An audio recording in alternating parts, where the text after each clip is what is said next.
Begin by peeling your cucumbers. Then dice them up into tiny pieces.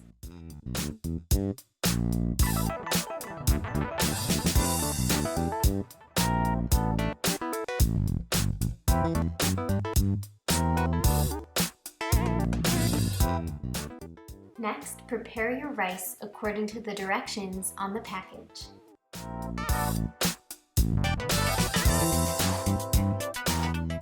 Time to thaw the shrimp.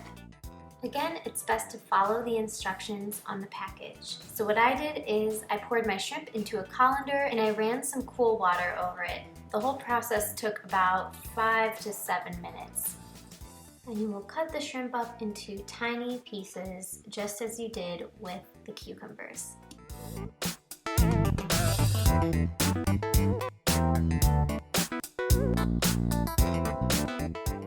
And for flavor, add a little bit of soy sauce. I would say about a teaspoon per serving.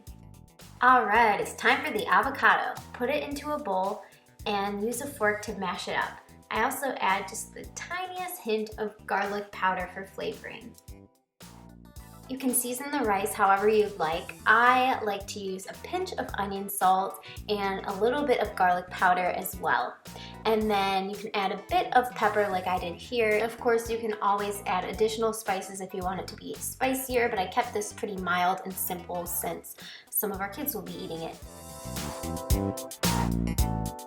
Okay, now time for the fun part. Take your cucumbers and layer them in the bottom of your cup. Spread the cucumbers so they fill the entire bottom where you can't see the bottom of your cup anymore.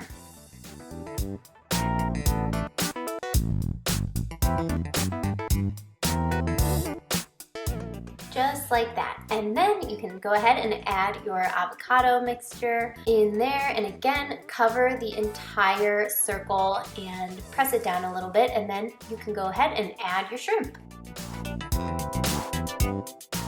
And finally, it's time to add your rice, so add that in there and press it down with your spoon. You want this entire thing to be pretty packed in there, so add as much rice as necessary to fill up the rest of the cup. Pack that in there. Beautiful. Okay, now time for the really fun part. It's a bit daunting at first, but you have to be confident. Take your cup. You can do it.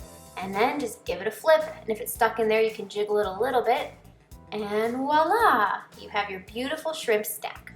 So now let's make it pretty. Add your creamy sauce. I like to do it in a zigzag motion because I think it gives it a fancy look.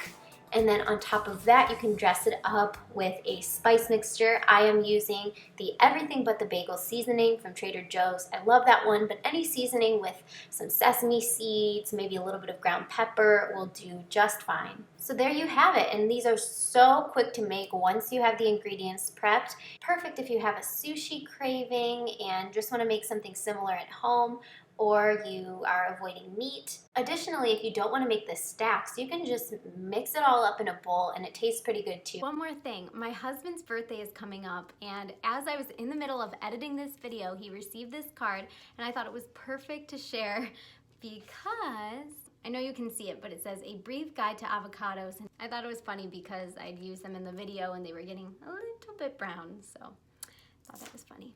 Don't forget to check out the other ladies' videos in this collaboration. They will be linked in the playlist below. I would love for you to subscribe if you haven't already, and I will talk to you in the next video.